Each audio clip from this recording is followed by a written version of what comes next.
they were going to get some Botox together, which I think is fairly common there.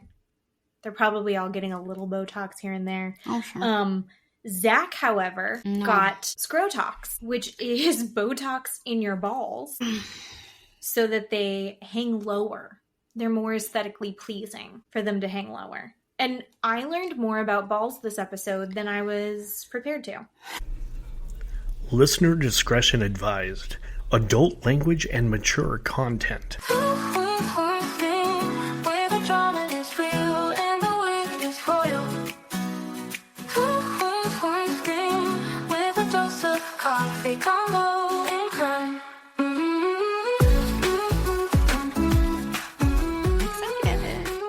It's so good. Welcome back again, everyone. Two Queens, One Screen. I'm Jen. I'm Keeley.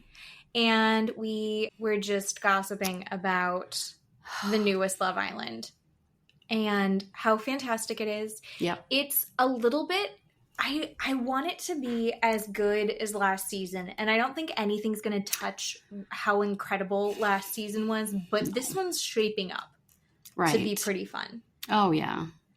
Super messy. Keeley, you haven't watched quite as much as I have watched. No, I am not caught up to date. Unfortunately, I am only up to where they did the first recoupling and Beldasha is gone. Mm-hmm. But again, I have seen clips. I am not beneath spoilers and watching what has happened ahead of time because I am a middle child and I suffer from FOMO greatly. So I need to know what is happening at all times ahead of time. So I kind of know what's been going on, although I haven't seen the full episodes that you have seen, the current two.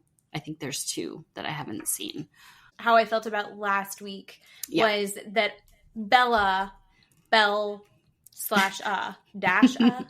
that she needed to not be on the show. She is stunningly gorgeous. Like one of the most beautiful people that has ever been on that show, in my opinion. Like could be a runway model, editorial model, or actress or something. Just so gorgeous. But she's really into her Christian values and was not going to put out. Ends up going back on that and putting out quite a bit. She went all in the baseball game that they played where it was just like go make out in food with different people. Pick 4 people to go make out in food with. Yeah. And then she continued to make out with Nick. She put all of her eggs in the Nick basket. Mm-hmm. And Nick's like, oh, wow, she's going to make out with me. But the other girl, Sierra's going to do a lot more. And so Nick went with Sierra. And I believe that was the correct choice. No. Sierra... also very cute, nowhere near as stunning as Beldasha. Oh no! But she's gonna do butt stuff, I think. So Nick is very lustful with Sierra, but I think he had a physical attraction with Beldasha. Like he kept saying she was his type. You know, maybe on the outside, maybe he would pick her up at a bar or something like that, just looking at her, where Sierra, all he wants to do is have sex with her immediately. And I think he's admitted that several times. They have over and over again. Intense sexual chemistry that is undeniable. He just keeps saying that she mounted him in the photo booth, right? And that's what basically changed his mind. Thank you. Thank you very much, sir. Okay. This is not the first time that dry humping has changed the course of history. No, but I do love that Mother Nature ruined him and put that giant zit, that stress zit on his face so we all could see. Big old thing. He looks like a young version of Uncle Baby Billy. Yeah. Oh my God, yes. I can't not see it. Oh, I just look at him and I just see baby Uncle Baby Billy. Uncle Baby Billy, yep. That's what he looks like. Also, Austin just keeps rising up the ranks. How is that happening? How are we here? And he sent, these are the important points that you may have missed.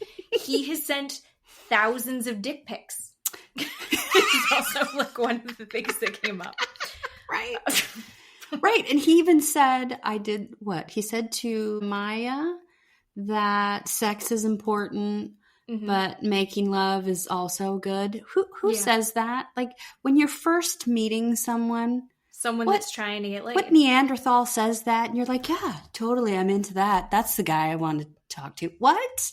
A white trash Florida pool boy with frosted tips says that. What are we doing? For some reason, it's working for him. Is it because he's tall? Oh. But I am starting to find him endearing. I don't understand how Shelley, who at this point I believe is the prettiest girl on the show. Oh, I don't know how Shelley is. I think Shelley has to do it because she has to play the game. I think in this, the reason that I'm fully invested. I'm going to watch this every single night of the week, other than hump day, because it's the only day it's not on.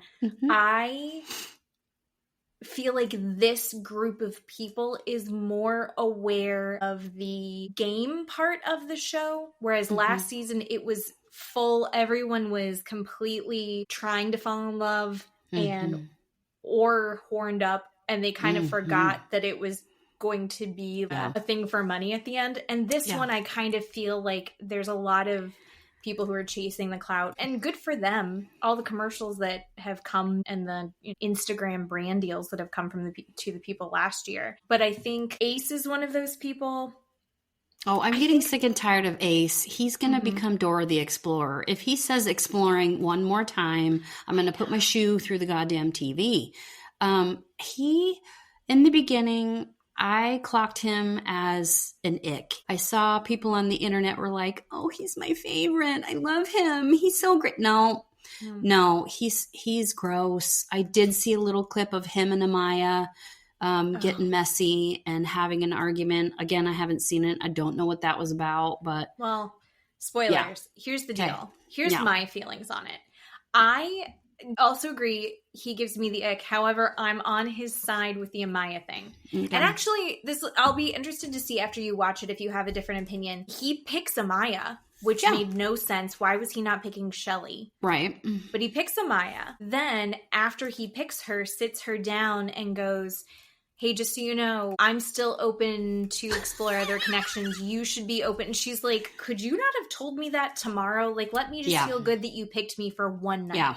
And he's like, also, we're not going to cuddle. She like freaked out and cried and was very upset. And then the next day she freaks out and cries because he's like, I'm not into PDA, and also don't call me babe. Like, I'm not comfortable with you calling me babe. And she's like, I call everybody babe. She has the crazy eyes. She's one of those people, and I see this only from minor experience of, I had a friend who was a stripper, and she would hold eye contact and like look at you without blinking, and it would just like look at you the whole time, and you're like, what the fuck is going on? Oh my God, and Amaya does that. Yeah.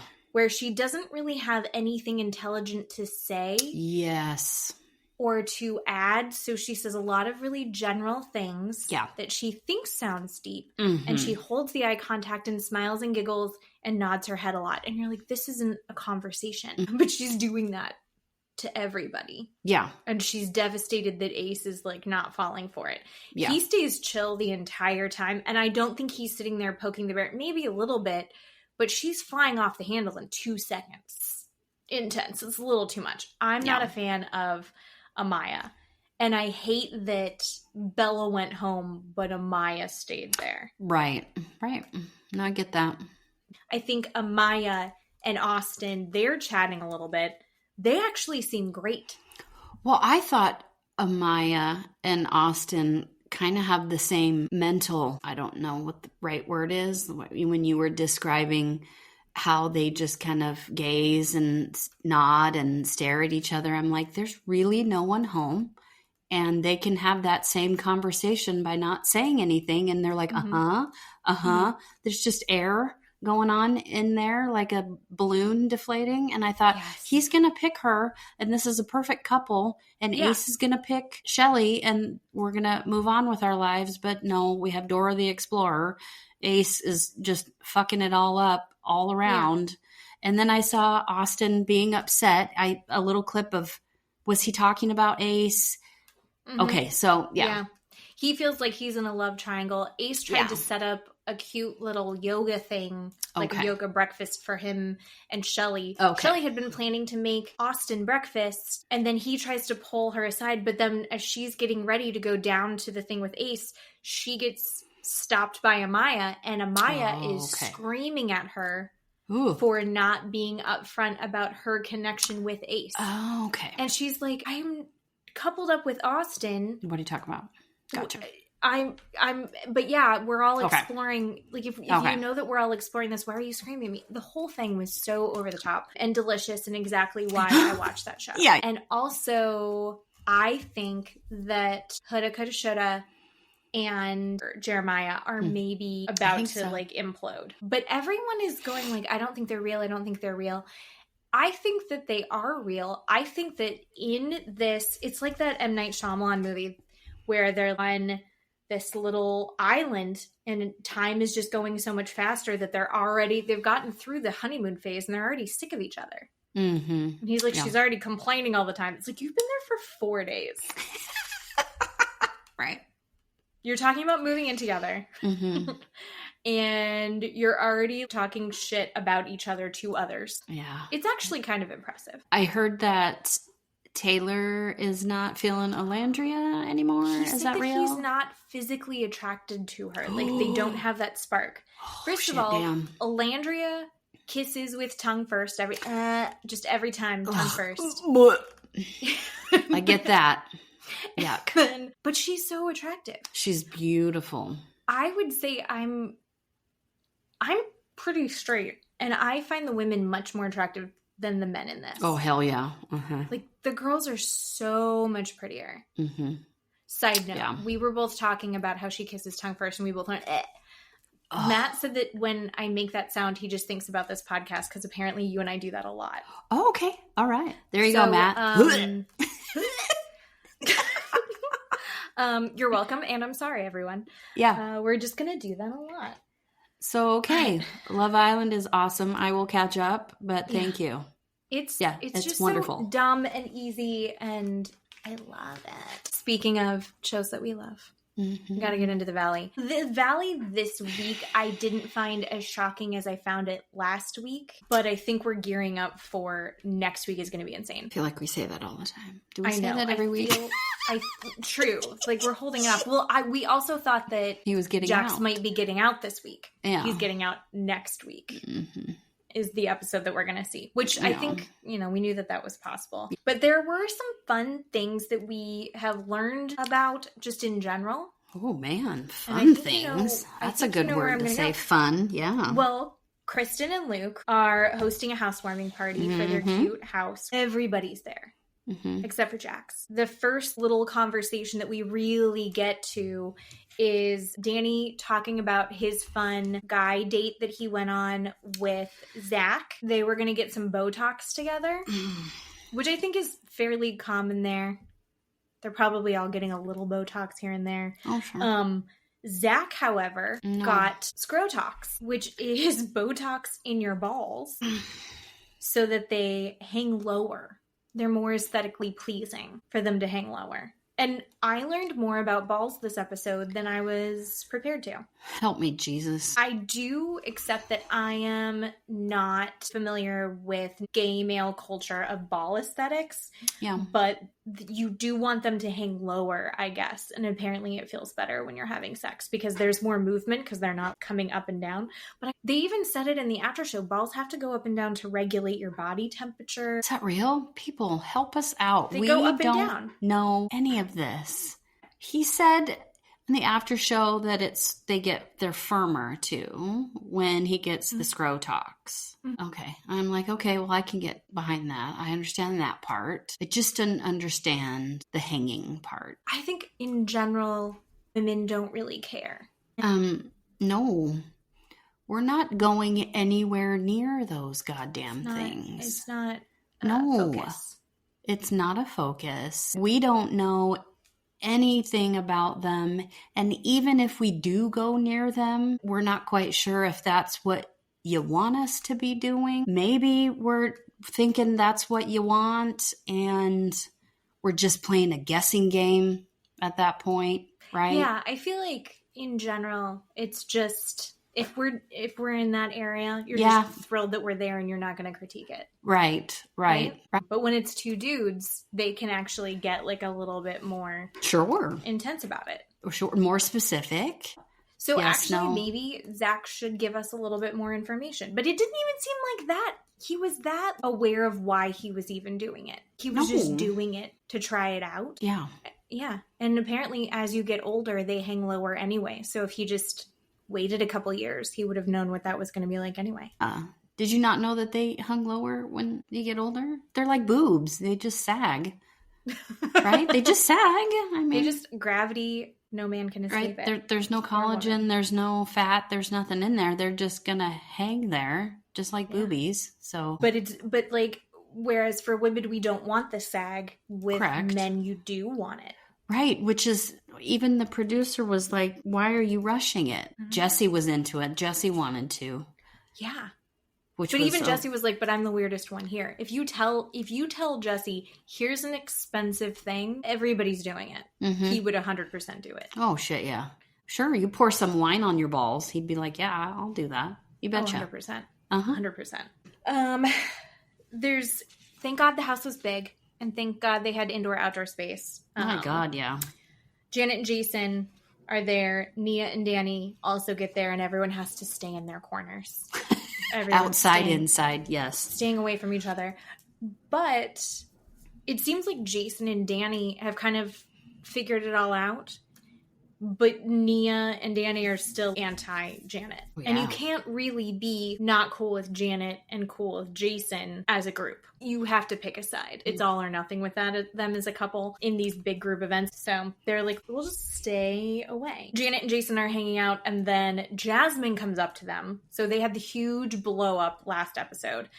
And Jasmine walks up and says, hey, all I'm going to say to you is just, I would love to have a sit-down dinner where we can talk it out, me and Melissa, Janet and Jason, and we'll figure it out. And they're like, oh, yeah, okay, yeah, that sounds great. Oh, look at her being the bigger person. It's so good. After she walks away, Janet doesn't acknowledge that she's there, doesn't look at her, just stares down at the ground, and Jason is the one that says, yeah, that's good. Jason's a peacekeeper. Jason, I think, is this show's Tom Schwartz, even though the show has Tom Schwartz. He's going to be the one that's going to, like, he'll freak out and pour a beer on somebody, but he will also make peace with everybody in 2 seconds. But like, Schwartz, even to this day, isn't mad at anybody. Yeah. He's still trying to be friends with every single person. And I think that is going to be Jason in this. Yeah, Jasmine walks away, and then Janet starts smack talking her and just being a bitch. It's this really, like, passive aggressive something. Exact. That's the word. Passive aggressive. Like, oh, it looks like she's willing to be the bigger person, and I think that's really good of her and really big of her that she's willing to apologize. You're like, oh my fucking God. That's not what she said. She said she wants to sit down and have dinner. Right. And then we meet this girl, Jenna. We've seen Jenna before in Vanderpump, but like peripherally. Oh, okay. I think like Jenna, Jared. Yeah, I think Jenna was in Sheena's wedding. Oh God. Okay. They said that Sheena is like the 6 degrees to Kevin Bacon. Yeah. It's 1 degree to Sheena. Like, Sheena is the one that connects them all together. Yeah. Sheena should just be on the show. Oh my God, Sheena and Brock, just enter them in. Please don't. No. What if we add Sheena, but get rid of Jasmine? Oh, that'd be good. Yeah. I could deal with that. And Jenna is telling Zack about how crazy it is that Michelle, oh my God, my dad is living for this conversation because he knows who none of these people are. But Jenna is telling Zack how crazy it is that Michelle is there with Aaron because a year and a half ago, she actually dated Aaron. And then she was like, do you think I should tell Jesse? And Zack, being messy as fuck, is like, oh my God, yes, where's Jesse? Get him over here. And then Jenna's like, did you know that I actually dated him a year and a half ago? In his brain, he's doing that meme from It's Always Sunny where he's like, oh my God, doing his conspiracy theory with the strings and all the pictures and everything. He's like, that's so crazy because I heard a story that Michelle confronted one of the guys she was cheating on me with by going to his house and caught him with another girl. Maybe that was her. And she didn't say that she had been confronted by Michelle. But she's like, oh yeah, that's so weird. That could be what it was. Oh my God, stop. Jesse needs to let it go. I know. No one cares. You're such a tool. It's also, like, catching on enough. Just enough that everyone is still, like, anti-Michelle. And he's talking about how also he thinks she was with multiple guys. And then Luke and Danny. This whole party, everybody was in different rooms having different conversations. And Luke and Danny were having best friend-brother time in one of the side bedrooms. And I guess they're going to be going on this Hawaii trip. And he needs Danny's help because he's going to be proposing. But Detective Doty makes it impossible to plan a surprise, which I thought was very cute because he's clearly excited about it. And Danny is such a sweet, supportive friend. He just loves love. He's the one that helped set up the massage chair to hopefully get her pregnant. It's weird how involved they get with these things. Yeah. And then in another room, Brittany is telling everybody about the phone call that we watched the last time, where she's trying to FaceTime Jax's sister, and then Jax is texting the producer that's in the house and telling them that he can hear everything. And then he sends a nasty email about how the house is in foreclosure. And then also he is being taken to the hospital for a possible heart attack. Yeah. And Brittany's going, I got a call from his therapist that, like, does everything with him. And, like, if he has to go out and do stuff, he's with a therapist. Yeah.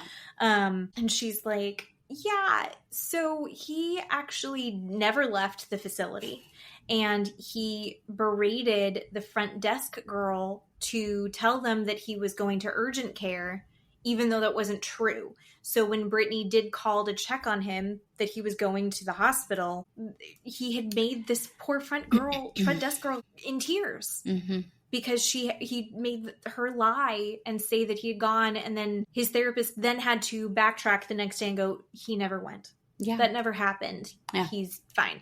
He, in the after show, then tells a story about how they came and checked him out at the facility and they hooked him up to monitors and things, and he can't fake a heart attack. And they said that he should go, but then he didn't really want to leave the facility. So then he went and took a nap, and then they woke him up and they were like, do you want to go? And he's like, no, I think I'm fine. I'll stay. None of these stories make sense. I'm just saying, Jax is the biggest fucking liar on the planet. He asked if he left the facility, if he had the heart attack.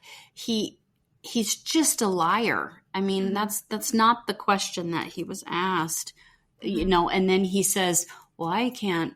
How do you lie to a facility? How do you make a facility? How do you trick a nurse into thinking you had a that heart attack? wasn't the question that he asked you, Jax. No. So he's ridiculous. He is. There is nothing that he says, and he's so calm. Like, if we hadn't been watching Jax for the last 10 years, 12 years, and this was the first time, I would think that Brittany was insane. Yeah. I would think that, because I would be like, look at him. He's chill. He's calm. Yep. There's no hesitation for him. They just flow. All the lies just flow out of him. Yep. It's incredible. He's a scary, scary person. Mm-hmm. Yeah. And it just gets worse and worse. But he just blames everybody else for himself, just like the whole phone thing. Well, you know, the only thing I had in the facility was a phone. They should have taken it away from me. Are you serious? Why is it their fault that you have the phone, dude? Mm-hmm. Well, and that was really fun too, is at the end, even Jesse was like, did you consider reading a book? Oh.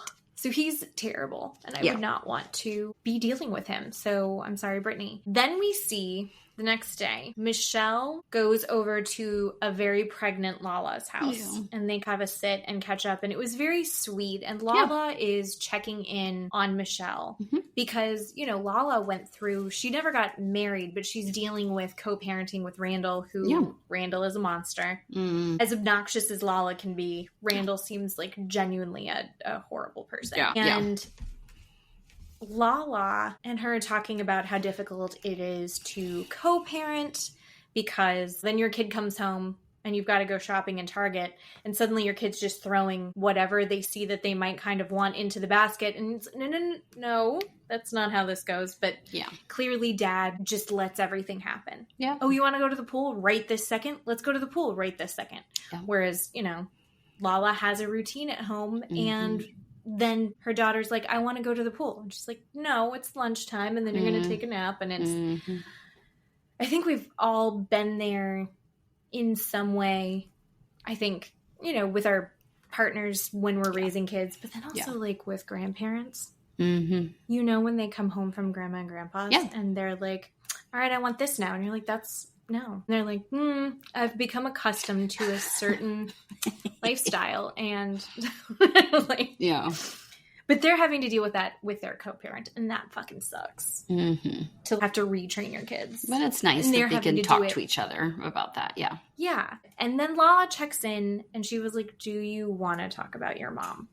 And I know that we had heard about it a little bit in interviews, but I hadn't really clocked it. Michelle goes into, when everything started to really hit the fan with Jesse and the separation was happening and they're filing and getting all of that sorted, her mom thought she had food poisoning, got really, really sick, went to the hospital, and then ends up finding out she has stage 4 colon cancer. So over the last year, she has been dealing with this divorce. Then her mom gets diagnosed with stage 4 colon cancer.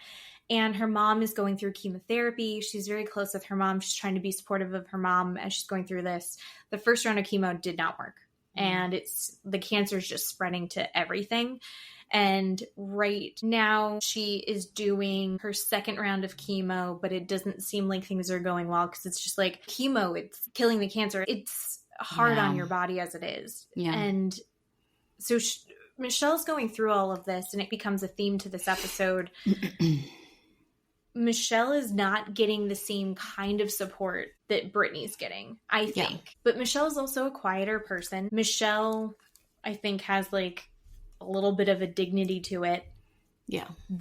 And Jesse, like they both kind of are bougier and they hold themselves in a certain way that Brittany and Jax, they're willing to go as low as they need.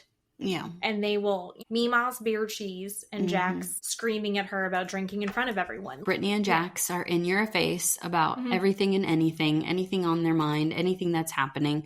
And Michelle's really not like that. She's more reserved and introverted, but she also wants people to know what's on her mind without her telling you. I'm kind of like that myself, but FYI, but that's not fair to people and you have to be vulnerable and open up for people to help you. And she is really wanting help and she wants support. And I think she's not asking for it. Like, I think she's correct. I think it hurts her that she has to ask for it in that way. Yeah. Which I kind of get. But then there's the little things that, like, while I'm very much on Team Michelle, and I do kind of agree that, like, she isn't getting the same amount of support and maybe could use a little bit more support, she also keeps going, what I'm going through with Jesse is worse. And I don't think it's helpful to be comparing them. You and I can compare them for fun on a podcast, but in this like friendship circle, I don't think that that's very helpful. It's worse for her because she lives it. So it's worse for her in that aspect because that's her life. I think it's okay for her to say it in that way, but if it makes the world uncomfortable, social media uncomfortable, whoever uncomfortable, then fuck off. Who cares? Because she lives it. It's disappointing that her own friend group isn't supporting her. I don't know that they necessarily have to support her exactly the way that they're supporting Brittany, and I literally mean exactly the way they're supporting Brittany, but if they would show up for her, if they would go over to her house, if they would literally validate that she is having a hard day, I think she would be feeling better. But they just don't acknowledge anything about Michelle. They don't acknowledge anything for her. And it really hurts her feelings. And social media and the internet is ripping Michelle apart for even saying that. And I feel really bad for her because it's not fair. My life sucks too. And why won't my friends acknowledge that? And social media goes, you're not allowed to say that because you cheated on your husband and you even said that your husband's a good dad. So no, your friends shouldn't support you. Well, you can fuck right off a hill because why can't your friends support you? That's not fair. If you have a friend group Your friends should support you. Again, they don't have to support you in the literal same exact way. Right. They can call you. They can text you. You can go out on a date. You can go to a movie. You can have a sleepover. Why can't they do that for her? But everybody gets super judgy, and I don't understand that. I don't.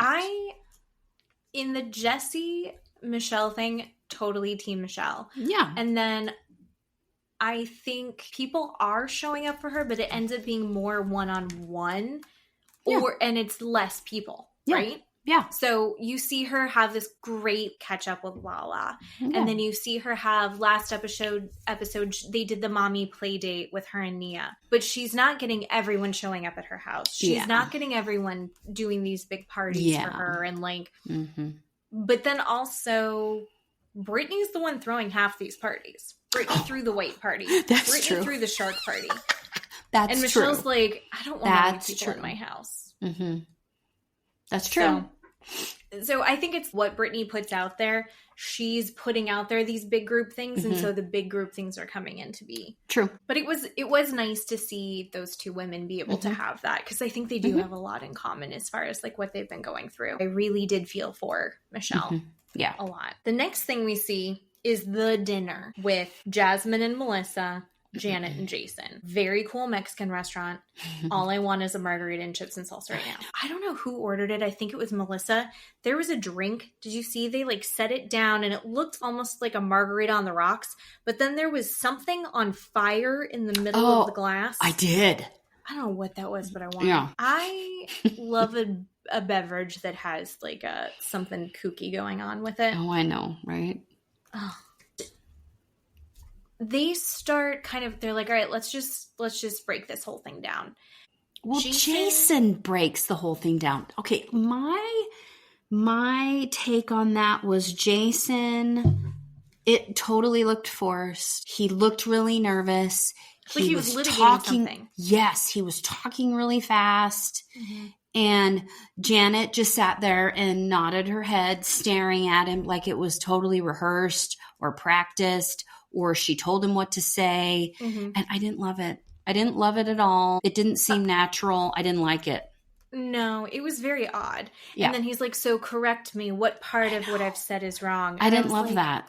It felt very confrontational. Honestly, if I was them, that's exactly how I would do it if I felt like I was in the right, because it put Jasmine in this position of, she was on defense. If she's trying to make things better, she's like, yeah, all of that is actually fair, and I'm so sorry that I came at you that way. The only thing that's not true, I'm not the one that made it up. I didn't tell Kristen. And then they show the little video cut, and she's like, they're like, you said that from Kristen. And she's like, yeah, I did. Yeah, I heard that from Kristen at the shark break. Come on. Just be a little consistent with some of it. Melissa steps in.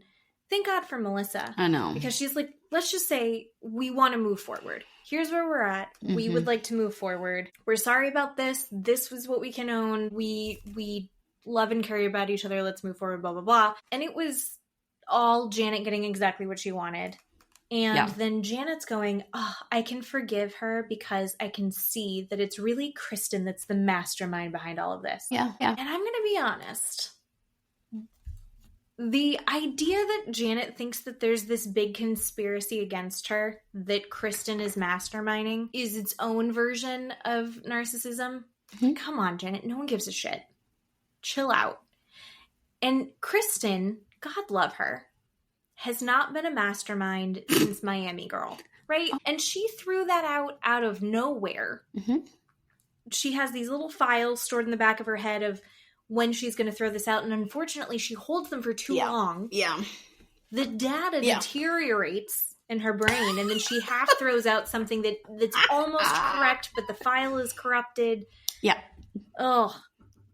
no masterminding there. Well, the thing of it is with Jasmine in this whole rumor, Janet and Jason started the fight. With Jasmine, in regards to Jasmine. When he confronts Jasmine, he's like, I'm not quite 100% sure what happened. Dude, you guys started it in the first place. What do you mean you don't understand? I just, dude, give me a break.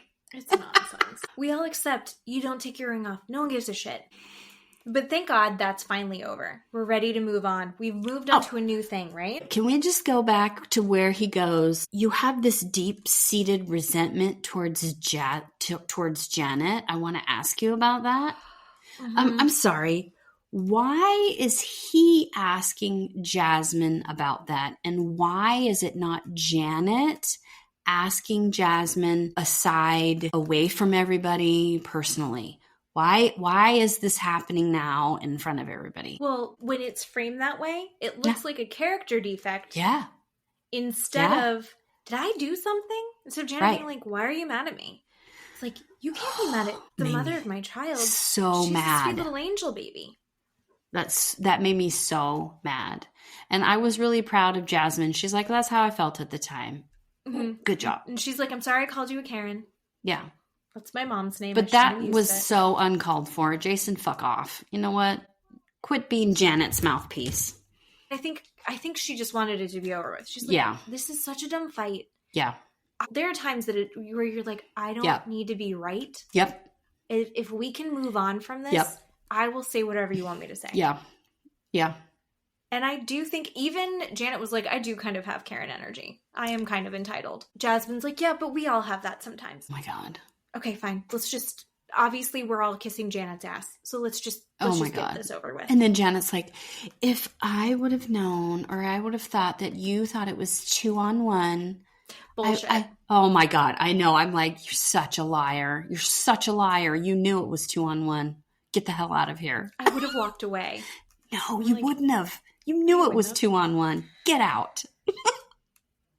God. So stupid. They end up that's done with that. Mm-hmm. They do a little mini thing of Jack's recorded videos that he does. Go, guys, I'm in the facility. I'm about to get out. I just can't wait to be back. I can't wait to be with my son. I've learned a lot in here, but it's like there's a lot more of the work that I have to do. I just hope everyone can see how hard I'm trying. Fucking bullshit. bullshit. It's garbage. Then they decide to throw a packing party for Brittany. It's either a genius idea or a horrible idea. Yeah.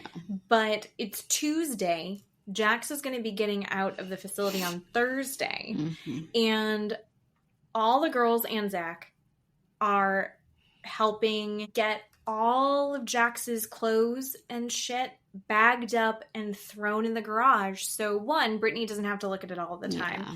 And two, she can just fully avoid having him going through the house and going, oh, I forgot something else, or oh, I've got to pick something else up, or going through things over and over and over again.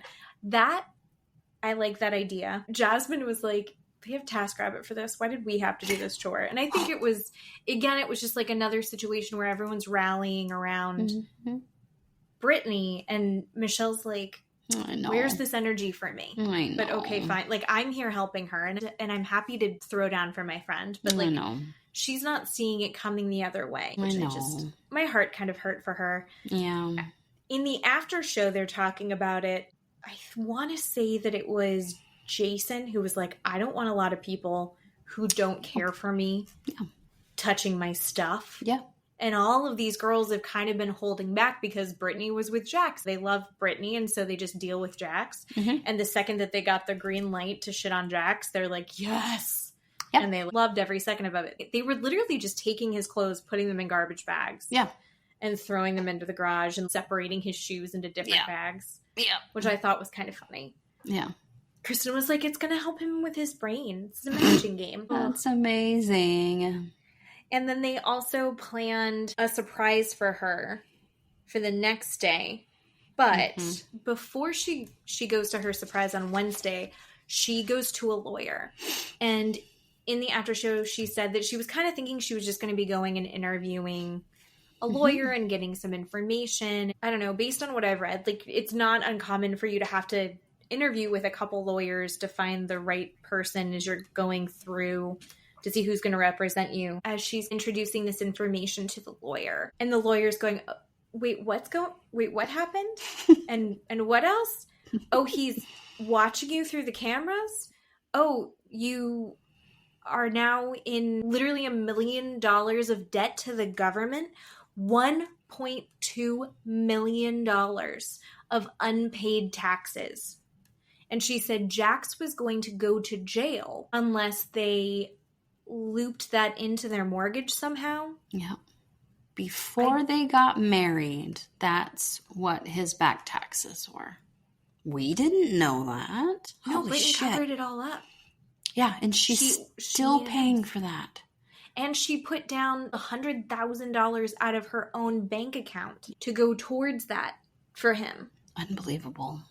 And this lawyer is like, so he's stalking you? Brittany, I think, said, like, oh, well, he's never hit me. And we're like, all of us are going, he threw a table at you. Yeah.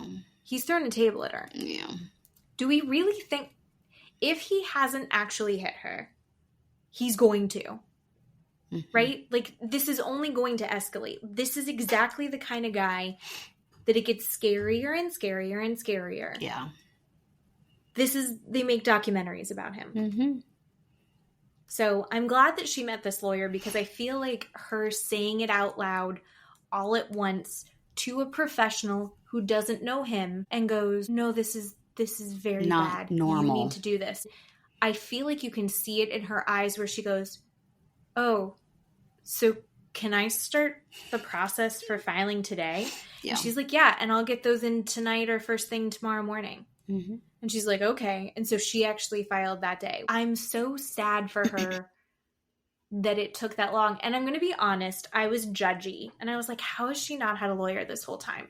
And then you hear from Michelle. And Michelle's like, I told him that I wanted a divorce. And we were separated, but I didn't actually get a lawyer until much later. And I was like, okay, so I had assumptions about that process that now I feel a little guilty about. Here's the thing. Men like to mindfuck women very hard during divorces. They like to screw you over and basically tell you how stupid you are, that you don't know what you're doing, and they will either take care of it all, which they don't, or they stall. And you're so stupid that you can't figure it out. And then you're like, oh, well, yeah, I guess I am. And you're so scared and you're so overwhelmed. And that's why it takes forever. And it's not uncommon. And you don't know how to do any of this. And that's why it takes forever. I mean, and you're not prepared. I think one of the things that stuck out the day before when they were packing stuff up, there was one point where Brittany was throwing stuff in bags with everybody and they're all having a good time. And then she was like, oh, this is his little jean jacket that he loves to wear. Yeah. And she started crying. We were just thrilled that we're getting rid of him. And now you're like, oh, his cute little jean jacket. Yeah. She still is in love with him, even though he's done all of these awful things to her. Yep. And I think that she was not expecting to of course, to file. I'm glad that she did, though. $1.2 million. Unbelievable. So she was supposed to be paying $8,000 mortgage, and instead she's paying, she said, over $17,000 a month to deal with his taxes. But then Wednesday night they have a big surprise for her. They've gone to Jax's and rebranded the whole thing just for one night. They put up a new sign on the front. They covered it with a tarp and put a new logo on it. And they redecorated the inside and covered all the pictures of Jax. I didn't realize that there were pictures of Jax up everywhere in Jax's bar. Oh, yeah. We've seen that in a couple of those episodes. It's only him. I missed it. Yeah. That's insane. Yeah. No one's going to Jax's to look at pictures of Jax. It's like a shrine to Jax. He is. He goes there to look at himself. Yeah, I guess Gross. So they rebranded it as Britts, and everyone got little Britts shirts made that look like the Jax's logo, but it says Britts, and they're all there to support her, and it's very cute. She quietly tells Kristen, because she didn't realize what was going on. Yeah. She quietly was like, don't tell everybody, but I did file today. So Kristen's like, thank God. And they have this party. Again, Michelle's looking it around at 20 people, throwing Brittany a party to try and cheer her up before Jax gets out of the mental health facility, rehab, whatever the fuck it was. She's like, this kind of sucks. Mm-hmm. I'm more on Team Michelle. Not enough Team Michelle to watch all of that Watch What Happens Live episode, but poor Michelle. Then we start, once we've surprised Brittany, she's loving it. It's so cute. They've got her pictures up everywhere. They've redecorated. It's very sweet. We see everyone getting drinks. Danny's getting drinks. And it's kind of alluded, I don't know if it was good editing or if it was really happening, but I think Janet and Jason say that Danny's like hiding his drinking from Nia. And they edited it in such a way that Danny's in one area, Nia's in another, Nia's looking over his shoulder at him, and he's looking at her. And then the second she turns her back, he like grabs a drink. I don't know if that really happened, but he's clearly getting very, very drunk. And many people are commenting about how he's the biggest lightweight of the group, men and women. Like, the alcohol hits him a lot harder than it hits everyone else. Earlier in the week, we get the story that Kristen and Janet had actually sat down and had lunch to squash their beef, just like Jasmine and Jason had done earlier. And they decided, okay, this got out of hand. We're moving forward. That's where they came up with the idea to go do the packing up all of Jax's stuff for Brittany party. And they seemed like they were on good terms. Janet and Jason are sitting there. Danny's there. Luke's there. Other people are in and out. Kristen comes over and she's like, so are we good? We've squashed it all, right? Because I heard that you then the next day went to Sheena's house for the enchilada party, which we watched last week, and talked a bunch of shit about me. And Janet's like, I don't know what you're talking about. But she clearly did. She did. The second after, like, you're still talking shit. And she's like, why are you still talking to people about this after we've already dealt with it? Yeah. And Danny's sitting there and he's irritated because Janet is causing problems between everyone. Mm-hmm. He's not the messenger, but he's too drunk to know that anymore. At one part, he's like, yeah, you even talked to Jasmine, but you're still talking. And Jasmine's like, I just dealt with this. Don't bring me into this. Like, let's not. And he's like, you said that you were okay with Jasmine, but now you're not because you're talking shit. But he's not terribly coherent about it. He starts saying that he's going to start calling Janet out more and calling out the talking about people behind their backs. And Janet's like, well, we all talk about each other behind our backs. Like, that's just the nature of the beast in this group. But yeah, sure, I get what you're saying. And he's just not buying it. He doesn't like it. He's getting belligerent. So she can deflect, but nobody else can. That's nice. 100%.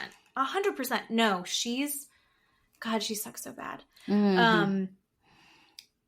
Nia is like trying to calm him down. He's not going to calm down. She's irritated. Nia walks away. And then she finds out that they're all going after Danny and talking about Dark Side Danny. Danny Darko, Dark Side Danny, just sitting there and poking at each other and trying to set Danny off. Mm-hmm. And then Janet, of course, starts throwing out, well, we don't have anything to hide. You're the one that's grabbing asses. Yep. This happened last October. And I think even Luke was like, she's just throwing strays. Anywhere she can go, but at her. And if Dark Side Danny is a drunk guy talking the truth, okay. Mm-hmm. That if that's it, okay. I mean, what are we doing here? I don't understand.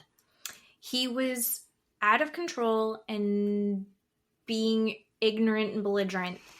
The next time, as soon as he found out what he did, he tried to apologize for it and then had to go to marriage counseling. But this guy right now is not Dark Side Danny. This guy is just drunk, calling her out. And he's irritated. Yeah. Because he's getting called an ass grabber. Mm-hmm. And you're like, why the fuck are you doing that? And Jason, why are you letting this happen? Like, right. Why? Right. If he is your friend. Right. Can't you ask her to pump the brakes? Right. Or at least be like willing, you have to deal with the consequences of this, which like. Shut the fuck up, Janet. So Nia calls an Uber and they're going to peace out. I just felt so bad for Nia. I'm glad that she's sticking up for herself and she's not going to keep putting up with it. I feel honestly bad for Jason because Jason's going to end up a lonely dude. He's going to be hanging out with his wife and his kid and his wife's friends. And it's going to get really boring. When all you have to talk to is Brock. I love Brock. But when that's all you have, it's going to suck. He's going to have Jax and Brock. And that's it. Yuck. yucky. We also realize that Jesse's there. Poor Michelle. She's like, everyone's doing this for Brittany. And the guy that I'm dealing with some awful shit from, he's telling everyone I'm a hooker. Mm-hmm. He's just here too. And he wasn't drinking. Yeah. And he wasn't drinking because he wanted to be very clear-headed because he is picking up Jax from rehab the next day. Yeah. And he thinks this whole thing is dubious, this rebranding for the night of Britts as Jax's. And he thinks that this is poking the bear. Mm-hmm. Of course he does. He's concerned that there's going to be a pretty severe regression from Jax as he's coming out of this mental health facility. Mm-hmm. Whereas Zack feels like, fuck him. Who cares how he's doing? Kind of, I see where Jesse's coming from, but also, who cares? And then you also find out that Jax was seeing people post about this on social media, losing his shit. And then he was also like, I get why Brittany's friends are there. And I get why their husbands got roped in. But Tom, and Tom's like, yeah, you sent me so many rage texts. So many rage texts. And he's like, yeah, because I saw a leg that looked like his shoe in a picture. And Tom's like, yeah, I was actually out of town. That was not me. I did not go to that party. But I did get a lot of rage texts from you. You freaked out at me. Like, holy fucking shit. He's doing it to everyone all the time. He talks about, in the after show, the tit for tat that he and Brittany have and how he would never have done that sort of thing. And he feels like it really was just very low of everyone to do that. This is my one thing that I have. He said that he keeps his side of the street clean. He's letting Brittany go off. He's letting Brittany tell all these horrible stories, but he will never talk badly about her in public.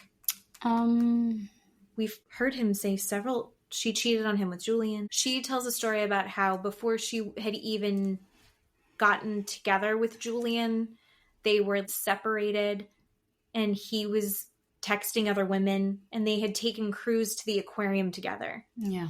And girls were texting her the messages that he had sent them. Yeah. After they had hooked up.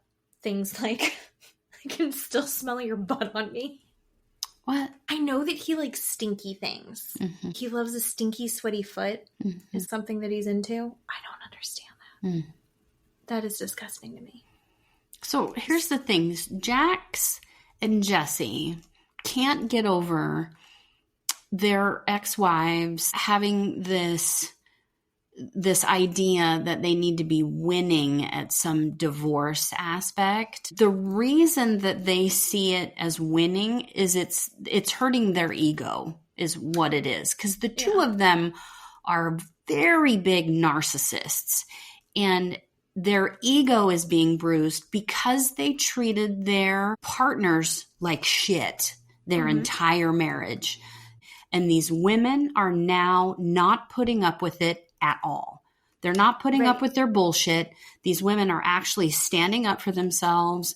These women are having confidence and saying, fuck off. And this is what I'm doing. And you can't take this away from me, and actually showing what kind of a person they are and reflecting this behavior back to them. And these men don't like it. And so they see it as these women are trying to do some sort of winning against me. And that's what it is. And it's really infantile and it's stupid and disgusting. That's why Jax and Jesse keep saying, well, why do you have to keep winning? Why do they have to keep one-upping me? No, they're not actually one-upping or winning at anything. They're just reflecting back your bad behavior back to you because you tortured them for however long you were married. And you're a complete dick to them, and they're not putting up with your shit anymore, and you don't like it. So, yeah. It was really humorous, if it wasn't so gross. Jax was talking about how he's not going to speak negatively in public ever about the mother of his child, which he's talked so much shit about her. We've over all and seen over. It. And he's like, but I don't do that. I would never do that. And she wants to say this, but one day Cruz is going to see all the things that she said about me. But it's like her saying the things that he has done out loud is like, he thinks that's worse than him doing the things that he's done. Yeah. She's done a lot. She's done so many bad things, but I'm going to address that with her one-on-one. What? And it's like, if there was something for you to address, you would have done it. You've addressed things. Like she sent pictures to Julian, and you're not okay with that. You've talked about that a lot. Yeah. You won't stop talking about that. You won't stop. Exactly. We've asked you to stop. What else have you got? Yeah. That she left the house? Yeah. Like, what else do you have here? He's also talking about the money that he's going to be giving her. Hasn't given her any of that money. Mm-hmm. This whole thing, I don't know how much of the financials that we'll get to be able to find out in real time, because they're still not divorced. Oh, yeah. When all of this shakes out, my God, yeah. I am so curious.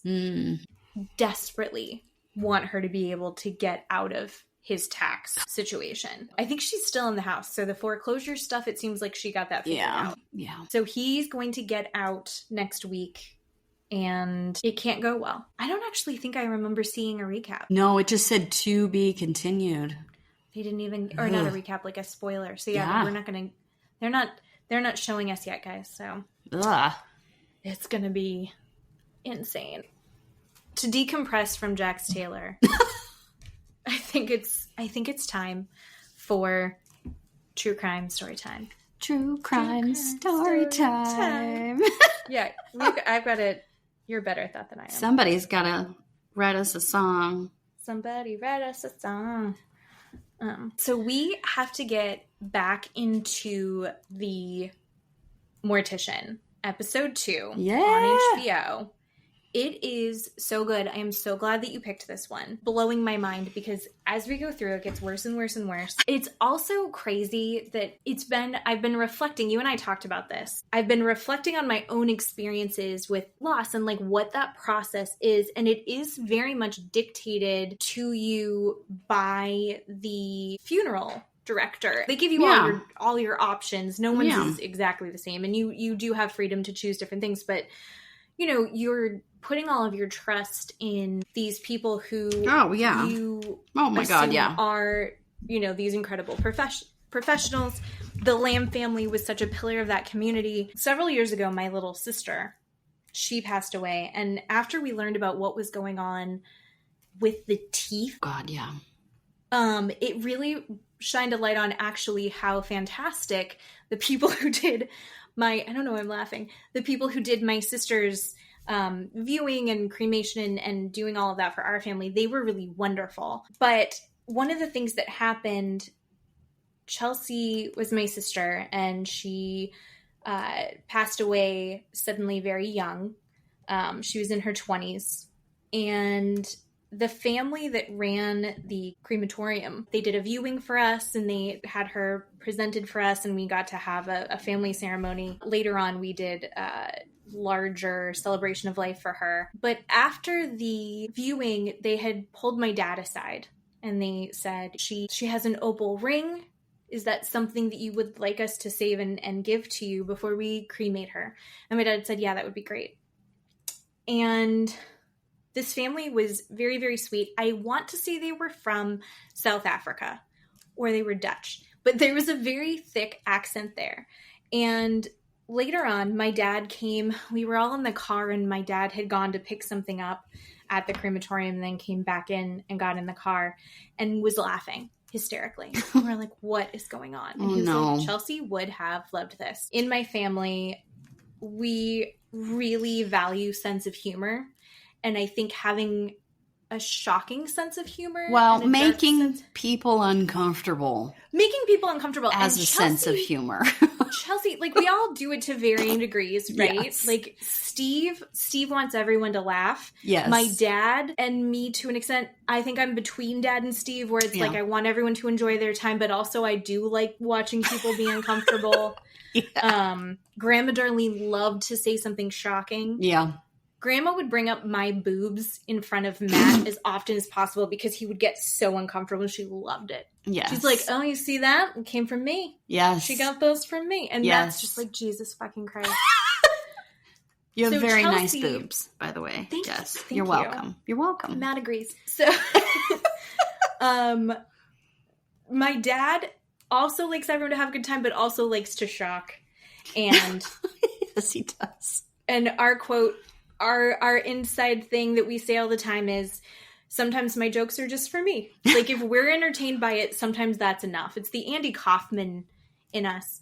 Chelsea took it to an extreme. Chelsea loved everyone being shocked and everyone being uncomfortable, even more than everyone laughing. Like, she thought that was great. And so my dad getting in the car, he was like, this was Chelsea. This is a sign for Chelsea. And we're like, what? And so he's explaining that the director of the crematorium had said, like, you know, would you like this opal ring? And my dad was like, so I was expecting to get the opal ring back. But the accent was very thick. It was not an opal ring. It was my sister's nipple ring. So they were like, here's your daughter's ring. So these poor people. Oh my God. Taking out a nipple ring at these beautiful boobs. Oh. So that is something, I mean, you don't think about, Aww, but they were thorough. Nice. So thank you for the nipple ring. The opal ring. I love it. It's amazing. So but they didn't have to do that. And that is something, you know, Dad would not have been aware of it. They had a lot of honor and were upstanding people and made sure that my dad had whatever he needed and wanted. But not so much for Good Sconce and this Lamb family. Oh my God. This episode too is just more gruesome than we really expected it to be. It just gets worse and worse. Where it left off with the death of Tim Waters, the other mortuary owner, and everybody is saying that David Sconce had something to do with it, right? Poisoning him or killing him somehow. And David is like, yeah, I didn't have anything to do with it. But after Tim's death, David becomes more confident and he's like, yeah, I got this in the bag. And so he begins to move his business up the West Coast, right? He's getting more and more business. And so they show the numbers for 1985 is now over 8,000 cremations, which is incredible. So 8,173 cremations. And Steve is Rain Man. My husband is trying to do the math in his head, how many bodies they're having to cremate to do 8,000 bodies in 1 year. Anyway, so again, David's feeling really confident. He's moving his business up the West Coast. Then they show from 1985 to 1986, it goes from 8,000 to 25,000 cremations. I can't even do that math. I can't. I asked Steve to do that math, and he said it was like 200 bodies in a day. Anyway, so that's incredible. So 25,000 bodies they're cremating in a year, from 8,000 to 25,000. David is pressuring his employees. Let's go, let's go, let's go. Everybody, these people can't keep up. The shelves are full. The freezers are full. Every time they do a cremation, these people turn around and there's more. There's more and more and more. But they say, look, we're doing the best that we can. But anytime we need anything, David says, I'll take care of you. So they feel like David's taking care of them, but they also feel a lot of pressure to do all of these cremations. November, they have this date, November 23rd, 1986. They have one of these employees. He's grayed out. They don't show his name. These guys are doing drugs in this crematorium. They are getting high. These are not the best people in the world. So he says, look, I get high. I'm planning on coming back to the crematorium. I get high. I leave. He goes, I fall asleep. And I get this phone call from Lorianne. She's screaming and she's telling me the crematorium's on fire. The crematorium's on fire. So yeah, crematorium in Pasadena burns down to the ground.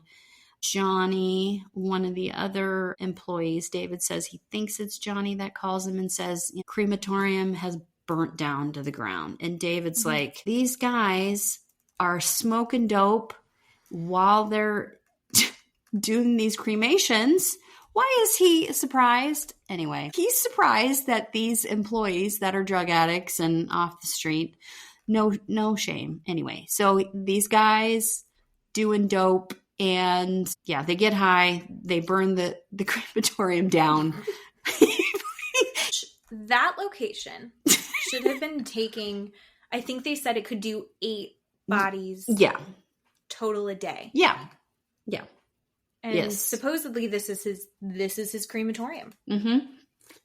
Yeah, and he said at this point he was doing 15 bodies in each oven, and he had 2 ovens.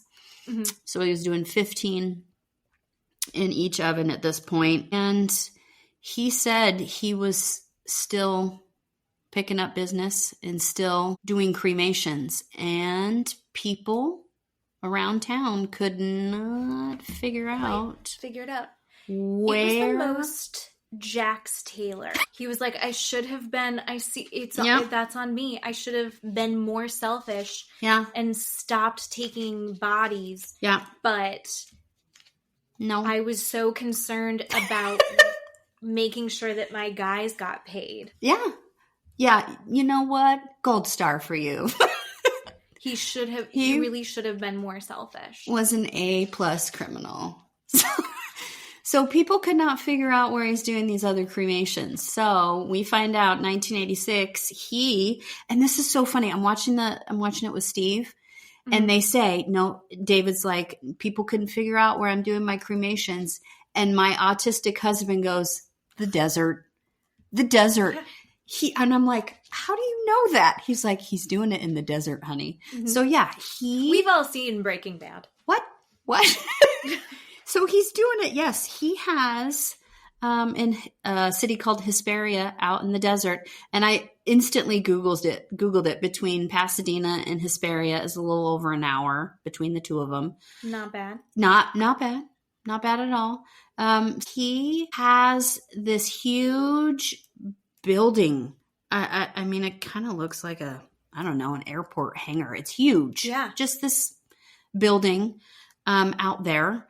And so we see this interview with this air pollution guy. And I'm thinking, here we go. It's so wild. It's like Here we go. It's like how that mafia guy, he got stuck on his taxes. Yeah.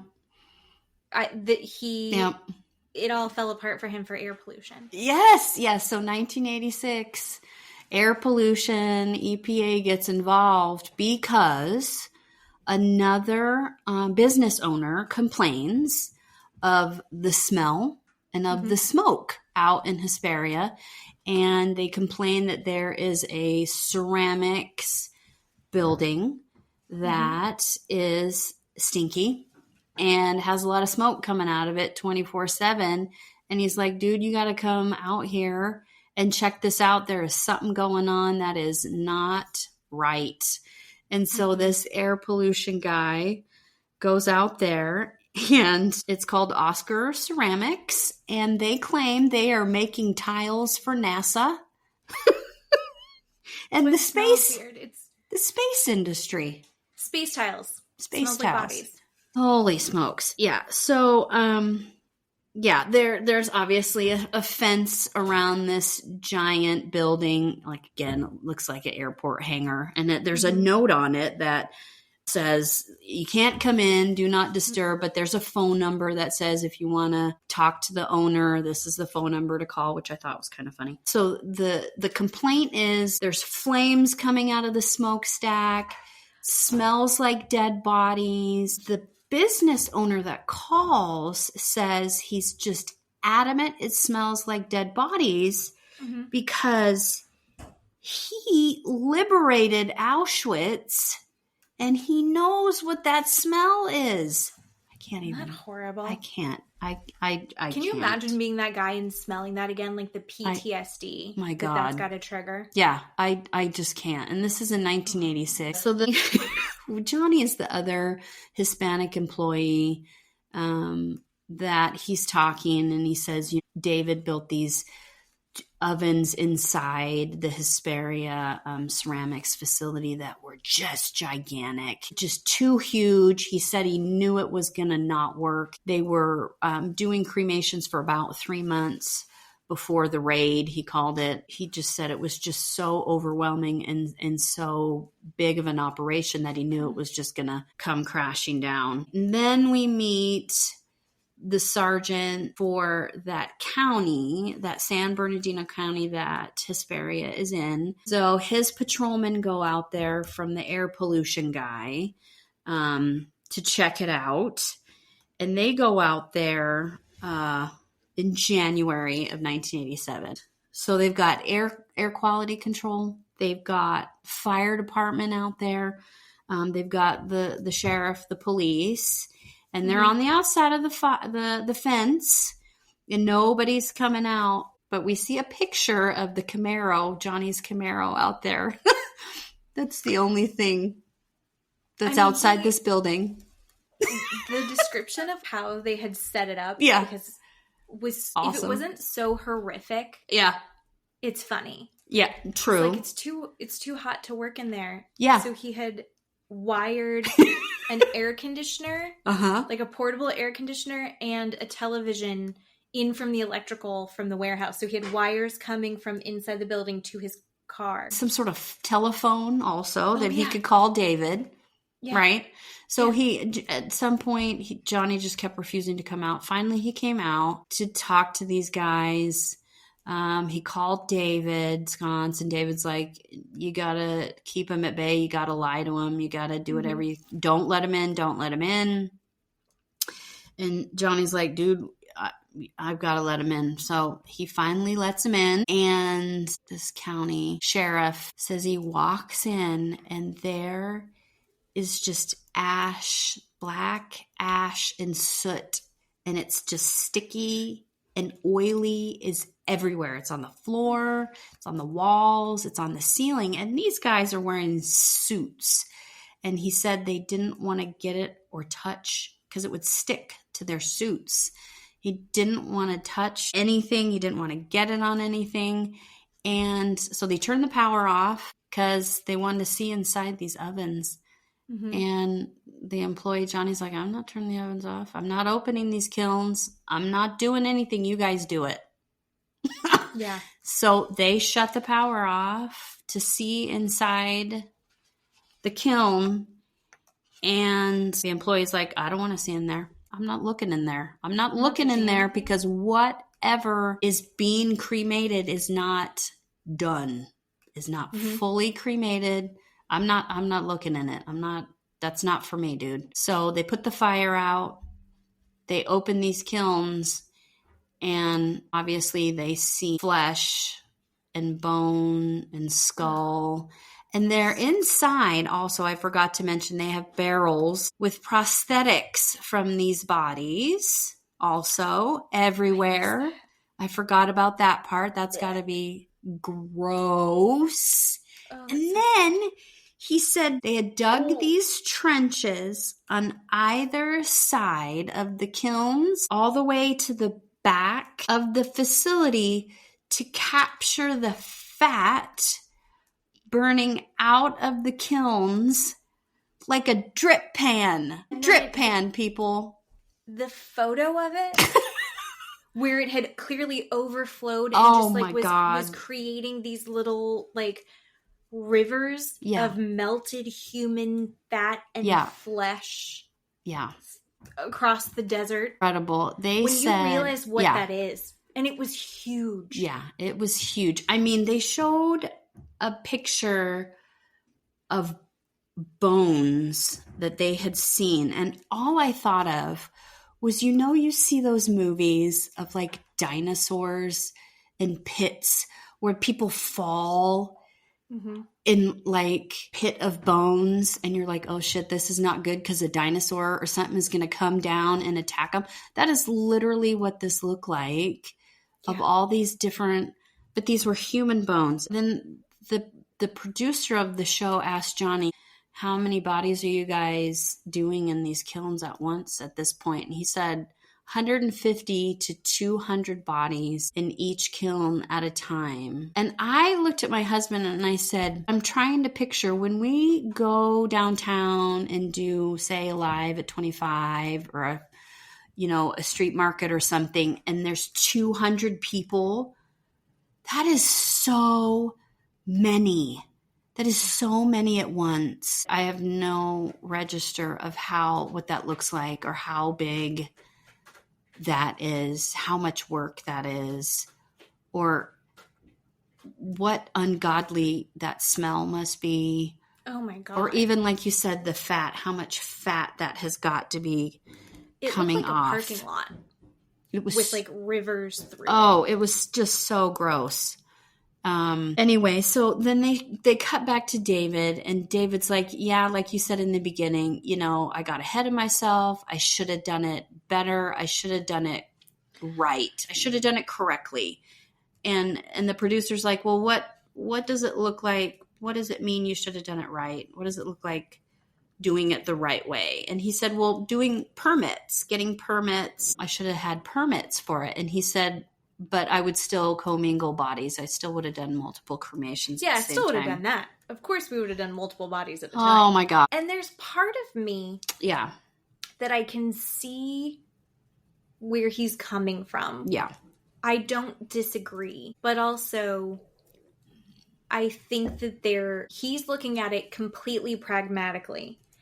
But I think that there is a need to respect the humanity. He refuses the second that someone's dead, and it seems like maybe even before, like he doesn't respect the humanity of others. Yeah, he's missing something in his brain. Yeah. There, skipped. Yeah. I don't know, some empathy button in his brain there. So then we meet a reporter that works for the Pasadena Star-News. So then the story comes out in the newspaper about David and the ceramics, facility being investigated for these kilns. And so this reporter, he sees David Sconce and he says, I'm going to go in the phone book and look up all the last name Sconce. Okay, so for anybody out there listening to this podcast or watching us, a phone book is a big giant book with everybody's name and address and telephone number. We used to have those a really, really long time ago before we had cell phones. You had to or Google or the internet or anything. You had to open this giant book to look for someone's name. And so he said he opened the phone book, he looked, everybody had the last name Sconce to try and call them to see if they had any sort of reaction to this news article coming out. He got the fourth person down, and this guy just started saying the F word. Who the fuck are you? What do you want? What? Anyway, he knew this was the David Sconce they were talking about. Got the right guy. Yeah, got the right guy. Can we talk about one other thing that's from that time? Yes. That I also loved about this reporter? Yes. He literally was like, this is back when you just had a phone book and this is how you do your investigating. Also, his photo. That's back when they didn't have digital photos. Yes. And so his picture is him just like this kind of blank stare. Yeah. And like, here's a picture of me from that time. Oh my God. You don't have a bunch to choose from. Oh no. He just has this one where he's like, huh. Whoops. Where somebody walked by him and they're like, hey, David. And then he was like, hey, there's no time to pose. No. We're not taking an Instagram. You don't get more than one try at that. No, absolutely not. Is what it was amazing. Thought of in that photo. Right. He's fun. He's a good. He's really good in this. So watch it. Just so you can see him in that photo. Yeah. Okay. Sorry. Go ahead. So then he finds out that David is connected to the Lamb family, and so he calls that phone number. And the crematorium and the Lamb funeral home have the same phone number. So then he writes his story about the crematorium and the ceramics facility and the Lamb family being connected to it. And then he starts to get people calling him and writing him saying, how dare you disparage the Lamb family? They are basically close to God that you could get. These people are just wonderful and they're pious and they can do no wrong. Then we go back to the sheriff in San Bernardino County, where in Hesperia out in the desert where the ceramics facility is.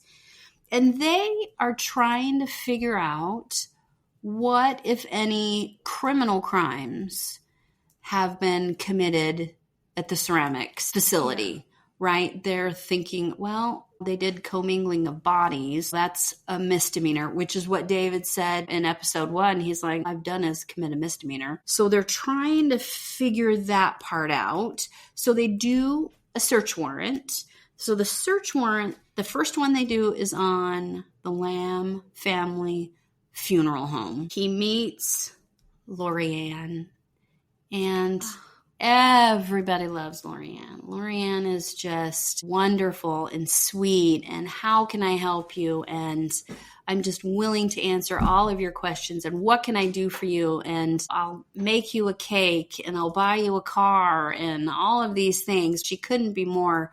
She's sweet to the people that work for David. Oh God, yes. What was she what was it that she said? Oh, hi, honey. Or hello, dear. Yes. Hello, dear. This is to the police officers, and they're thinking, oh my God, this woman, right? She wouldn't kill a fly. She wouldn't have dirt on the bottom of her shoes. This is just the most wonderful woman on the planet.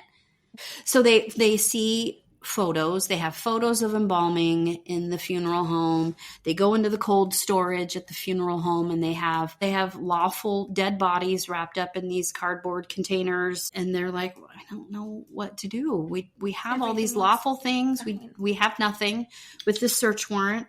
So then they have a second search warrant that they serve on Lamb Senior's home. And it's this big, beautiful mansion.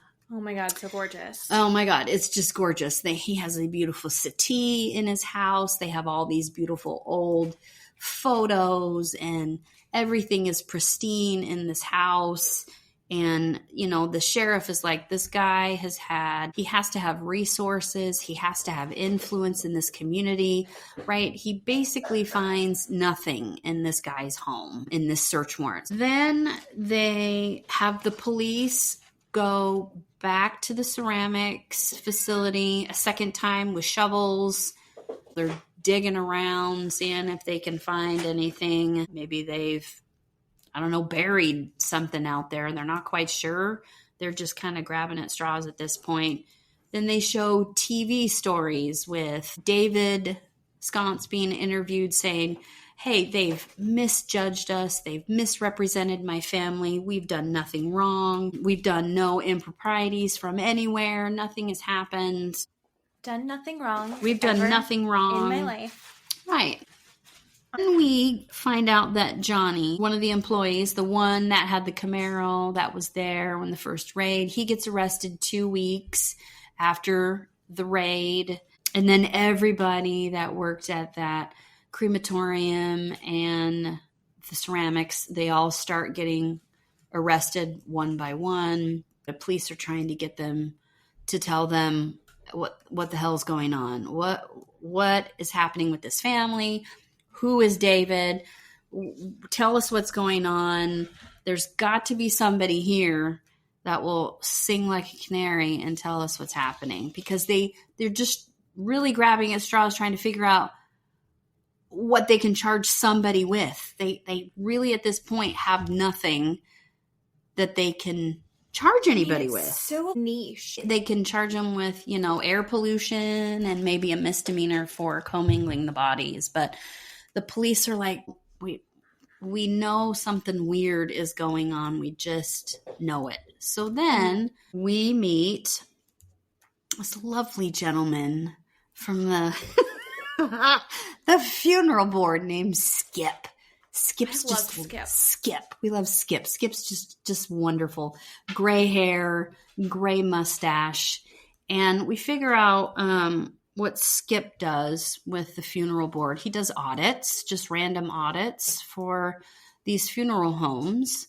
So he goes in to see on these, they're called pre-need trust accounts. So you can go in to a funeral home. You can prepay for your funeral for whatever you want to do. And they keep it in a trust. Mm-hmm. And then it's before, obviously, a demise of any sort. And then, obviously, when your family member passes, then they already have the money and everything's good to go. They have to keep it in this account. They have to account for it. They have to report it to the funeral board. So he will randomly show up and check your books to make sure you're doing that and check your accounts. The sheriff shows up to Skip and says, hey, I want to talk about when you did that for the Lamb family back in 86 or 85.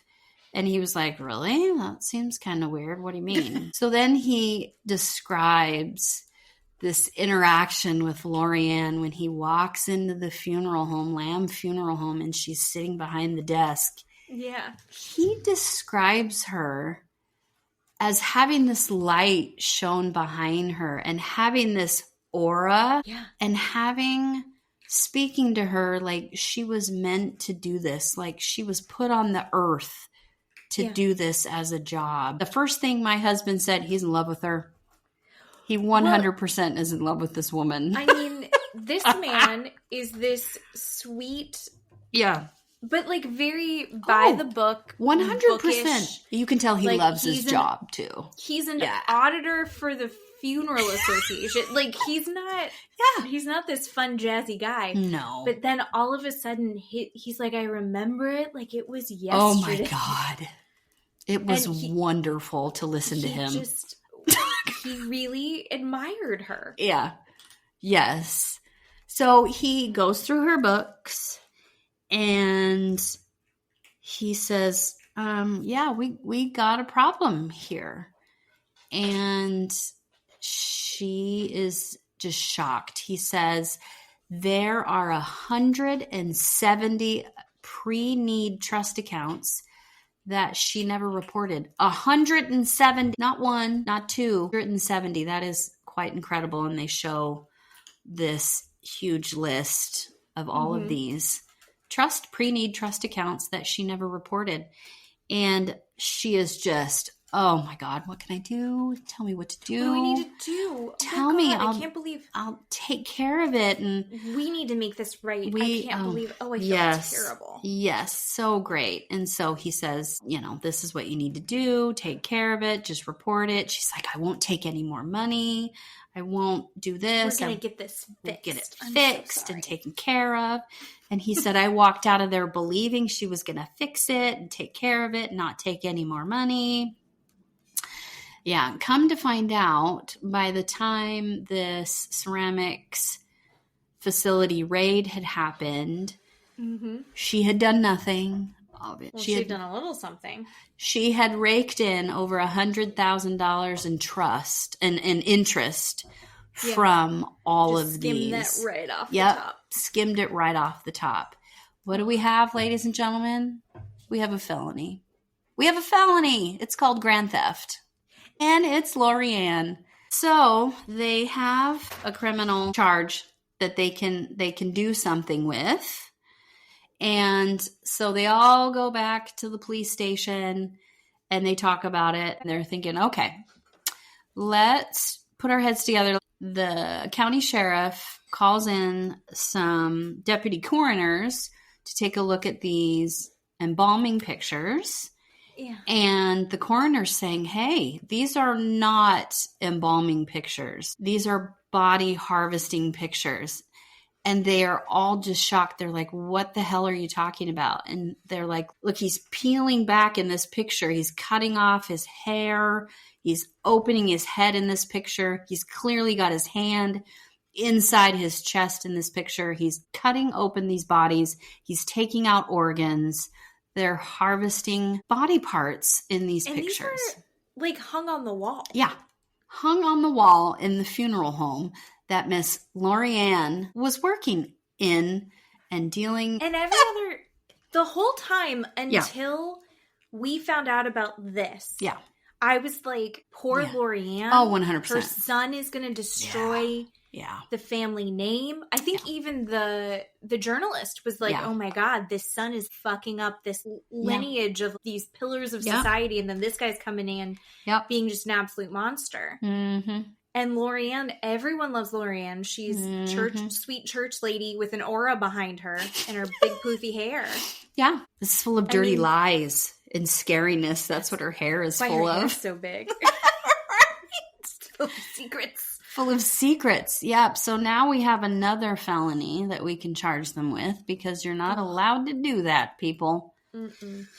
Oi. Yeah, they have another interview with one of the drivers, Andre. He was like, yeah, we all witnessed them harvesting body parts, brains, hearts, lungs, eyeballs, all of that. They all did all of that. And the one employee that I talked about in the beginning where his face was all grayed out, he said they would bring bodies in.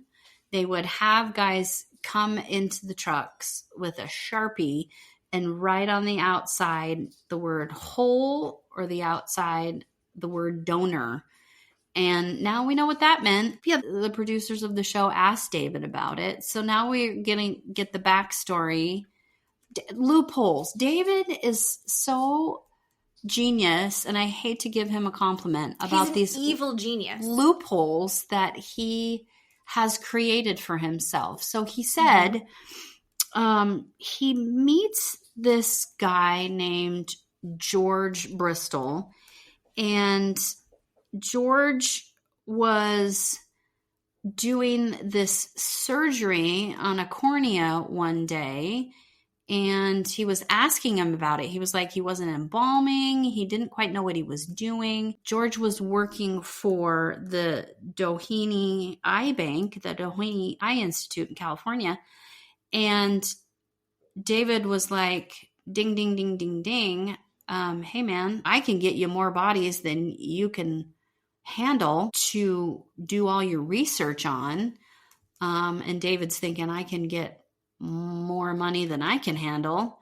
And so then David creates this business called the Coastal International Eye and Tissue Bank, because David knows that he can't sell body parts or tissue, but he can bill for his time in retrieving the body parts and the tissue.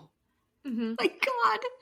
Oh my effing God. So he sets up this operation, and all of his employees notice these guys are around in like lab coats and medical coats, and these like doctors. They look like doctors, not doctors. He gets in businesses, actual businesses that have hired David to get these organs and these tissues for quite a lot of money. I mean, they show this document from the Carolina, I didn't write it down, the Carolina Biological back east, where it was brains were 500, hearts were 750, lungs were 100. And it said the total for this first shipment was $750,000 for everything that he was shipping to this company. But he was just billing for his time. Holy shit. Like, it was just completely insane. It was absolutely incredible what he was doing that they had figured out. They interviewed some of the families. So the families were finding out through the news stories on TV and in the newspaper, right, that their ashes that they were getting were possibly not their family members. They were really upset about it. And Steve and I were talking. He was like, would you keep the ashes at that point? Would you get rid of the ashes? What would you do? And I was like, I don't know. I guess I would probably keep them. I don't know what I would do if I found that out. Well, I don't know. And then it's like you're now holding on to the remembrance of what you thought was your family, but now it's strangers. Yeah. And so how do you do that when you have no idea? Right. how do you respectfully hold that or dispose of it? So one of the families who had like taken her father's ashes out to the desert, she's like, who knows? Who knows who I put in the desert? And who knows where my father ended up? Yeah. Although she did find out bit by bit, somehow they were able to find down and track down that his eyes had been donated and his organs had been donated. I know, that was incredible. I can't even believe that. So then the sheriff in San Bernardino County, where the ceramics facility was, he was telling us that they found out that Lorianne had, in the funeral home, ashes in her desk. So she had a Word Excel document. They didn't have Excel back then, people. This is what I'm trying to explain. But she had written down a little note, a chart that how much ash to put in the urn for a man, a woman, a child, and even a baby. I mean, so she knew what was going on. This is telling them that Lorianne knew what was going on. Intimately knew what was happening. If you know the weight needed to fake an infant's ashes, you know what the fuck's going on. Yeah.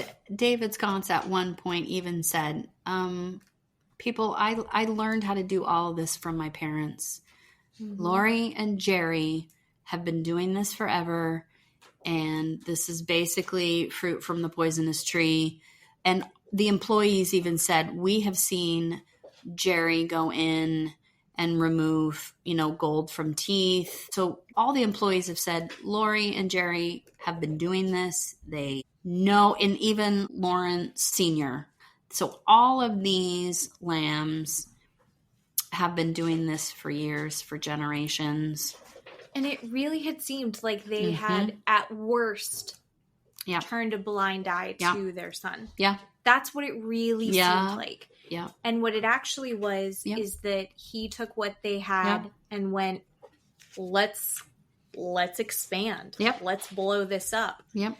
I honestly think he probably, if he hadn't gone so big so fast, it's like the Krispy Kreme donuts. Oh my God. It was like Five Guys. He went too many locations. Mm-hmm. Exactly. Yeah.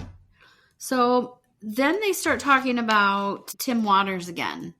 And they're thinking, well, if David could do all of these things, they're wondering if he had anything to do with his death, because they didn't really test for anything in his autopsy. It was just ruled that he had a heart attack, but they didn't do a toxicology report. They didn't test any of his tissue. They said it was happenstance that the night that Tim was killed, that they had two neighbors across from his business that had seen two guys come out and were eating and drinking after, and had dropped a carton of milk, and the police had picked that up and had kept it in an evidence locker for 2.5 years. And so they had tested that, and there were fingerprints on the carton of milk, and the fingerprints had come back to one of the drivers for David. And so they had arrested that guy. His name was Danny, and they had arrested Danny, and Danny started singing like a songbird, and telling the police everything that he knew about what David was up to. And well, that was part of what I really liked about it as well. Is like they had spent all this time where these drivers got close with Leanne, and Leanne's like, hey dear. And they said that she would bake you a cake if you asked. Yeah. She was just very sweet. And then once they brought everybody in and arrested everybody, and everyone has to start posting bail, and Danny's like, so what's happening to me? Yeah. And she was like, you're on your own. I'm out. He's like, fuck that shit. Yeah.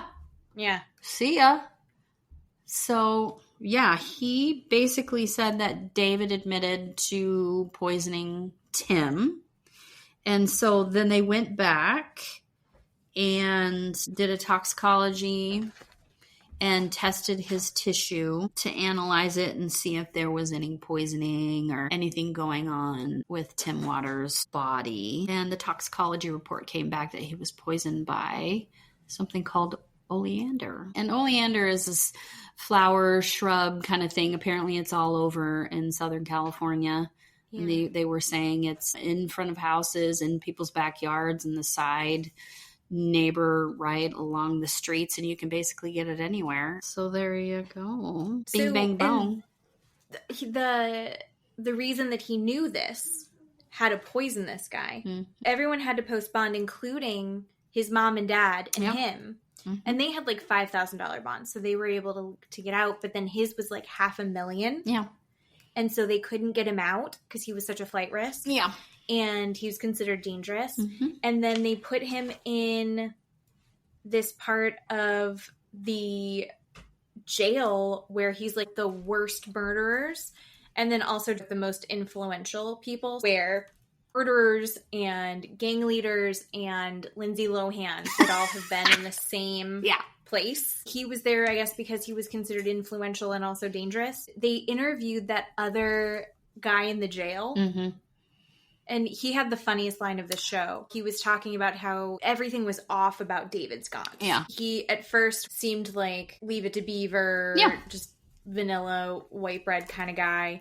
And then he started talking big game and started kind of explaining and trying to kind of get some clout in there. Mm-hmm. And he's like, this guy was just off and was scary and gross. And you could see that he was kind of a psychopath. And he's like, I'm a criminal. I'm not inhuman. Like, that was awesome. Yeah.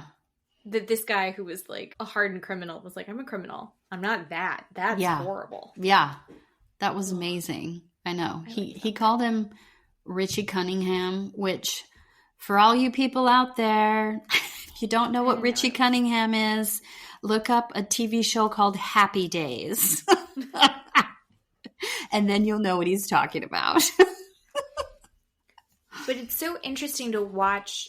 David Sconce goes between being sweet little goody two-shoes and then also because he's doing these interviews where he's like, they're dragging our good name through the mud. It's really horrible. I feel so bad for my mom. My mom doesn't deserve this. And it's awful what they're doing to us in the media. And then also he does like a Charles Manson smile on purpose to like freak everybody out as they're driving him away in the cop car. Yeah. And he, I guess, had been reading this like book / pamphlet, because this is back in the 80s. So they don't just have the internet where you can look up awful things. Like the dark web doesn't exist yet. Mm-hmm. And what was it? The other one, like the Anarchist Almanac. And it's like where you find out how to make bombs and poisons and all of these awful things. And he's very excitedly telling everybody about all the stuff that he's read in this book. And that's how they narrow it down, is that he gets a little proud of himself. So he has this book and everybody can corroborate that he has this book, that they've seen him with this book, that the book is in his car, and that's how he knows what to do with oleander. And then they show it with the plant poisoning and the weight and what to do with it and how much to use it. There's one of the employee that's always grayed out says he put it in his salad, the oil and vinegar salad dressing. Oil and vinegar salad dressing. Bitter. Mm-hmm. When he got up to leave the table, he put it in a salad dressing. And then at the end, that same employee said, I miss the good old days. It was simpler in the 80s and 90s. And the producer, what are you talking about? It's easier. I'm like, oh my God. Wait, what? Yeah. And they're like, well, how many people did David get away with murder? Yeah. He's like, I don't know. Like 3. Like 3. At least. Oh. And then they just, episode's over. Oh, okay. We'll have to wait till it's nuts. Next week. And then there was also the part where they were talking again about how the mom was like good with everybody and she would call the drivers when they'd go to pick up from someone's home. Yeah. And she'd say, is the body still warm? Can you check the eye and see if it's still wet? If the eye isn't wet, you need to put these drops in the eye. Is the body still warm? And if the body was still warm, she was excited and needed them to hurry up. Oh my God. So they could harvest the bodies. Mm-hmm. So they've been doing all of this forever. Mm-hmm. So David Sconce, would he be an evil genius if he hadn't been raised in that house? Right. Would he have just been a genius? Right. That's why they just left him alone at that. Here's a crematorium. We're just going to leave you there. Don't call us for anything. We don't want to know. So we showed you how to do it, so go, man, go. It's going to be nuts. So crazy. I mean, I just feel like every time I think that the story can't get worse, I know. it gets worse. I know. Right. We have part 3 next week, which I think is the final part. Yeah. We also have, I don't know if we're going to talk about it next week or if we'll hold off until the week after, but Keeley and I talked about the Gilgo Beach murders. Yes. And a brand new documentary has come out about that. And this one is from the point of view of the murderer's family. I know. So this whole thing centers around how could the family have not known? Yeah. So we're going to find out from the family's point of view what was going on and what it was like in that house that was falling apart and had murders in the basement. I can't wait. So I'm very interested because the family seemed whacked out, but everyone seemed, at least from the law enforcement side, seemed to really believe that they weren't involved, weren't aware, didn't know. Yeah. So it's going to be interesting. I love it. I love it. And then we're going to hopefully get 2 new bombshells in the villa tonight. It's Hope 2 new dudes. Yes. Dudes. Mm-hmm. Okay, I have to talk about Love Island one more time. Okay, go. Are any of the men attractive? I mean, they're all attractive, but like, who's like meeting the level of the hotness of these girls? No, none of them. None of them. No. I was thinking maybe the British guy, but then he ruins it with his like, he's never had a relationship before. Right. And I there's something off about him because the other girls before Hannah, all of them were like not touching him. Yes, yeah. And there's something there. There's I don't know. A vibe is wrong. Mm-hmm. There's something that no one's clicking with. Yep. Like you said, there's like bad breath or something weird going on. Something's happening. I don't know. I mean, I like Hannah. I think they're very cute together. So maybe that's like literally not it, but I don't know. I don't know. I think they're both shallow as puddle. Yeah. I mean, everybody is, let's be honest. I mean, yeah. Hello. I think Austin is deeper. Oh. Than Hannah. Hello. Yes. And why is he raised up in the ranks? How did that happen? What world are we in that happened? I don't know. And I think Amaya, if Amaya doesn't get saved by the 2 new bombshells, I hope she's out so fast because she is insane. But you go on your phone and you vote, right? We vote. Do we vote? You vote, right? Get on your phone, download the app, and vote. Vote. I should vote. My love. I should vote. I'm going to vote. Okay. Everybody vote. I vote for real elections. I should be voting for this as well. Yes, it matters. All right. Well, because we're a part of it. We are a part of it. I need to feel involved. We are involved, and they're waiting for you and I to vote. Do it. All right.